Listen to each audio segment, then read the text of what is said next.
lights are glowing over Londrina as we kick off the fourth event of the VVS season. 3 races tonight, starting with round 10, and the championship pressure is reaching a boiling point. This place is all about rhythm. If you miss one apex, you are compromised for the next 3 corners. Martin Mol might be sitting at the top of the standings, but with 35 kilos of class ballast, he is going to have his mirrors full of Jody Fannin. Fannin is only 12 points back and looking to pounce. Further down, David Constable-Berry is leading the Pro-Am charge and 3rd overall. He has been remarkably consistent in that Chevrolet. The AM class is a proper dogfight too. Rich Snape is leading that category, but Maximilian Turbin is only 5 points behind him. These 20-minute sprints do not give you time to breathe. It is maximum attack from the green flag. 20 minutes plus 1 lap to decide the first of tonight's 3 battles. The engines are high, the drivers are focused, and we are ready for racing at Londrina. Chris Stokes has put it on pole here at Londrina. He is 11th in the championship, so this is a massive opportunity to claw back some ground on the leaders. He has 35 kilos of class ballast to deal with, though, and he has Martin Mol right alongside him. Mol is leading the standings, and he is not the type of driver to give an inch, especially with his nearest rival, Jody Fannin, not on the grid tonight. Keep an eye on Rich Snape in 5th. He is the top-ranked AM driver tonight and carrying 0 ballast. That Chevrolet is going to feel light compared to the cars surrounding him. That is a huge advantage for Snape. Jareth Hallam and Jimmy Lindo just ahead of him in 3rd and 4th have 30 kilos extra. They are going to have to be so precise with their trail braking to hit their marks, while Snape can really lean on those tires. David Constable-Berry starts 6th, looking to protect his 3rd place in the overall standings. The tension is high. Everyone is just waiting for those lights. The lights are out and we are racing. Stokes and Mol are locked together as they charge toward the first corner. Superb launch from the front row. They are not giving each other an inch of tarmac into the braking zone. Constable-Berry is on the move. Look at him dive down the inside of Nigel Walters to reclaim 6th. That is a Pro-Am driver, showing his class. He knows he cannot afford to lose touch with the frontrunners if he wants to protect that 3rd place in the overall standings. Garvok is on an absolute tear through the order. He has just picked off Bodkin and Sabo in consecutive corners. Lindo is dropping like a stone. He started 3rd, but Garvok and Bodkin have both just swarmed past him. That 30 kilos of class ballast really hurts your momentum once you lose the racing line. Dominic Fovarg is holding his own in the midfield, looking to make up ground after starting 12th. He has 30 kilos of class ballast to manage. When you are 5th in the championship, you are playing the long game. You cannot win the race in the first minute, but you can certainly lose it. Contact! Fovarg and Bodkin have come together. They are leaning on each other through that sequence. Bodkin briefly got the position, but he is wide, and Garvok and Nickel are straight through to take advantage. Kosick takes the spot, but Constable-Berry fights right back. They are swapping paint for 5th place. This is brilliant wheel-to-wheel racing, and Kosick goes again. He has finally wrestled that position away. Tyus is on a charge. He dives down the inside of Kosick to take 6th place. He has 0 class ballast on that car compared to 30 kilos for Kosick. That is going to be a massive advantage over a 20-minute sprint. Kosick is not having it. He retakes the spot, but Tyus is back again immediately. This is proper wheel-to-wheel stuff. This is getting way too close. When you are fighting this hard, you are just inviting a mistake or a bit of contact. Whoa, they have come together. Tyus and Kosick have made heavy contact, and they are both struggling to keep it on the track. Szabo pulls out of the slipstream and gets the job done on Fovarg to take 12th position. Fovarg is really battling that 30 kilos of class ballast. It is so hard to defend when the car just wants to wash wide at the apex.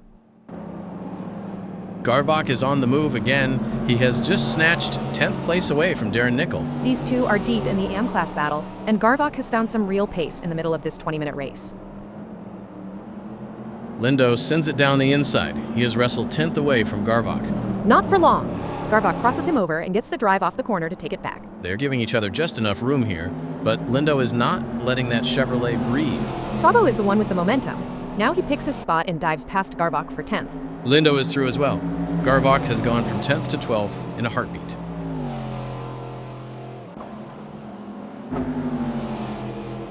Nickel has found a way past Garvok. That is a solid move to take 12th place in the M battle. Garvok is not hanging around, though. He dives back up the inside. Fantastic response to retake that position. Szabo looks for an opening and finds it. He takes 11th away from Garvok. Great move. Neither of these guys has any class ballast on board, so this is just about who can handle these trucks better under pressure late in the race. Lindo has lost his momentum, and both Garvak and Nickel have just swarmed past him. Nickel is on an absolute mission. He's kept his foot in it to pick off Garvak immediately for 10th. Rich Snape dives down the inside of Hallam. He's snatched third overall in the final moments of this race. That's the advantage of zero-class ballast right there. Snape's AM-class Chevrolet just looks so much more agile through the complex as the tires start to go. Chris Stokes rounds the final corner and takes the checkered flag. A lights to flag victory from pole position. That was a clinical drive. He had 35 kilos of class ballast on board, but never once gave Martin Mol a sniff of the lead. Martin Mol crosses the line to take second, but look how close Rich Snape is. Just a car length in it at the stripe. Snape has driven out of his skin today, coming from 5th to 3rd with that zero-ballast Chevrolet. Mol won't be too bothered, though. He has just put some serious distance between himself and Jody Fannin in the standings. Chris Stokes was untouchable from pole, but the real winner in the long run is Martin Mol, pulling even further ahead in the standings with his main rival absent. He played it smart, but Rich Snape was the star for me. Starting 5th and grabbing an overall podium in an AM-class car shows just how much that zero ballast helps when the field is this tight. The midfield was pure chaos at times. Those scraps between Garvak and Nicole, plus that heavy contact with Tyus, really shook the order up. It is exactly what you expect in a 20-minute sprint. With only 5 races left in the season, nobody is backing off an inch now. Martin Mol has stretched his lead to 38 points, taking full advantage of Jody Fannin being away from the track tonight. David Constable-Berry is the man on the move, though, jumping into 2nd in the standings. Being the lead Pro-Am driver and Mol's closest rival is a massive statement. And Chris Stokes has rocketed into 8th. After that win, he is finally making his way back toward the sharp end of the table. Rich Snape is now 4th overall. It is rare to see an AM driver mix it up that high in the points, but he has been faultless. It is time for the reverse grid shakeup. Dominic Fovarg finds himself on pole position, a massive contrast to his 7th place in the standings. He has got James Garvak right alongside him on the front row. Garvak might be 24th in the points, but starting here is his best chance to grab a massive haul of points. The heavy hitters are buried at the back. Chris Stokes won the last race but starts 13th, right behind the championship leader Martin Mol in 12th. From experience, those first few laps are survival. Mol and Stokes have 35 kilos of class ballast each. Trying to pick through a pack of lighter cars on this tight circuit is a massive physical and mental challenge. Rich Snape starts 11th. Look for him to be aggressive. Early on, he is already 4th in the championship and has zero ballast to hold him back. The lights go out and we are racing. Fovarg gets a clean launch for pole, but Garvak is challenging him immediately on the run to the first corner. Look at the Peck fan out behind them. Fovarg holds the line for now, but with the heavy hitters charging from the back, that lead is going to be under constant threat. Stokes is carving through the pack like a surgeon. He has just dispatched Snape, and now he has gone right around the championship leader, Martin Mol. He is pushing so hard. Wait, he has clipped Constable-Berry. That is a massive moment for 2 of our top championship contenders so early in this sprint. Jimmy Lindo is making incredible progress from the very back. He has just swept past Bodkin and Walters, and now he is having a go at the championship leaders. He just picked off Constable-Berry and Chris Stokes in quick succession. That is a statement drive. He's ignored that 30 kilos of class ballast and just sent it. Martin Mol makes the move on Walters to take 10th place, but there is heavy contact between them. They have tangled again. Both cars are properly out of shape through that complex. This is the last thing the championship leader needs. Snape is making moves. He and Walters have both found a way past Garvak in one go to climb up the order. That was clinical. Garvak left the door open and Snape was through before he could even think about closing it. Now Snape has caught the back of Darren Nickel. He looks for the gap and makes it stick into the braking zone. He is on a mission tonight. That zero-class ballast is a huge help, but his racecraft is what is really shining through right now.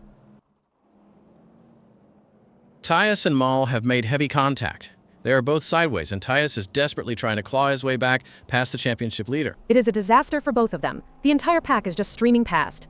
Constable-Berry, Walters, and Stokes have all taken advantage of that mess while they were recovering. Bodkin has been all over the back of Nicole, and he has finally sent it down the inside for 9th. Wait, Nickel is not letting that one go.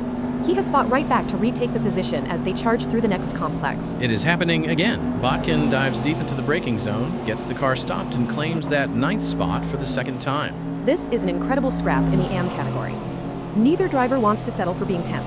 And they are both showing zero class ballast, lets them really throw these cars around. Nickel has done it once more. He has caught Bodkin sleeping on the exit and snatched the place right back from under him. They are swapping places like they are in a go-kart race. Bodkin is looking again. And there he goes, back into ninth for the third time in less than a minute. Snape dives past Jabo for fourth, but Jabo crosses him over immediately to take it back. And Snape sends it again. 3 changes and 3 corners. They are absolutely on the limit of adhesion here. Lindo is onto the podium. He has just powered past Fauvargue to snatch second overall. Fauvargue is 8th in the points and really needs this result, but Lindo has 30 kilos of class ballast on board and is still making these moves stick. Kosick finds the gap and takes 7th place away from Greg Szabo. He is doing a great job with that 30 kilos of class ballast, just showing his Pro-Am class experience here. Wait, that's heavy contact between Constable Barry and Greg Szabo through that sequence. He went for a gap that was always going to close, and the stewards have hit him with a warning for that one. Nicole has found a gap and dives down the inside of Szabo for 12th position. This is exactly what he needs to keep himself moving in the right direction for the AM Class Championship. Walters is on the attack. He's found a way past Fauvargue to move up into 6th. Fauvargue bites back instantly, though. Great crossover to reclaim that spot. He's making that Chevrolet as wide as possible. Martin Moll was lurking right behind them, and he pounces. Now the championship leader is up into 7th. Stokes follows him through, but Walters isn't done. He's back up the inside. They are trading 8th place like it's the lead. Martin Moll has found a way past Kosick for 5th place. The championship leader is having an incredible recovery drive from 12th on the grid. He is just so clinical under pressure. He has got 35 kilos of class ballast, but he is still outperforming cars that are significantly lighter than his. Jareth Hallam takes the checkered flag.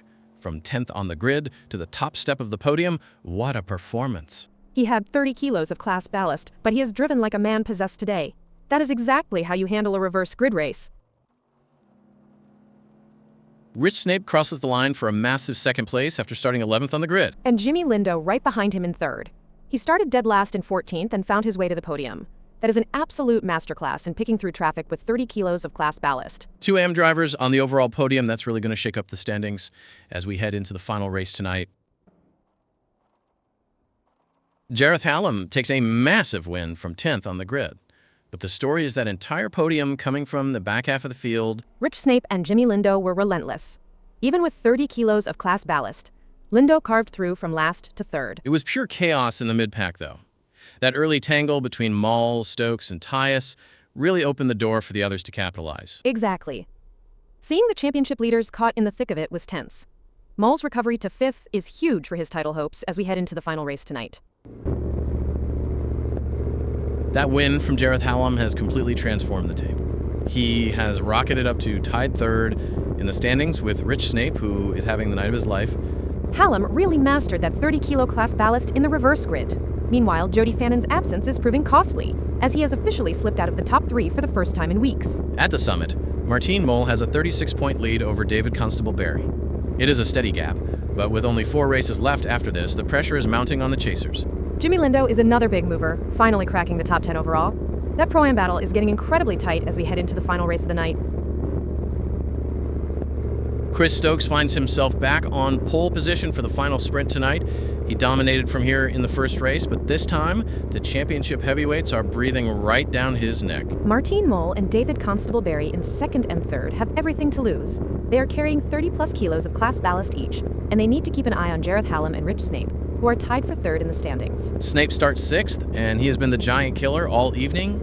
With 0 ballast, he is going to be incredibly fast as those tires start to degrade late in the race. I have been in Snape's shoes. When your car is lighter than the guys ahead, you can be so much more aggressive on the brakes. Nigel Walters in 4th is in that same boat.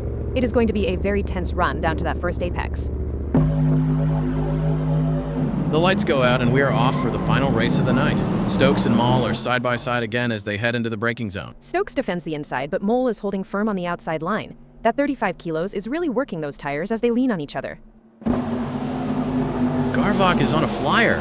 He's just picked off Fauvargue and Kosick in back-to-back moves through that sequence. Kosick battles back to retake the position, but look at them both dive past Gabo. Nobody is giving an inch out there. Lindo is all over the back of Fauvargue, but he's gone for a gap that just wasn't there. That's a warning from the stewards already. He's keeping his foot in, though. He picks off Szabo, then loses the spot, then grabs it right back before they both power past Kosick.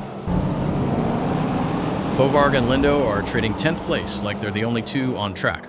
One corner it's Lindo, the next it's Fovarg. There's contact with Sabo in the middle of it all too. It's a proper dogfight, and neither of them wants to settle into a rhythm yet.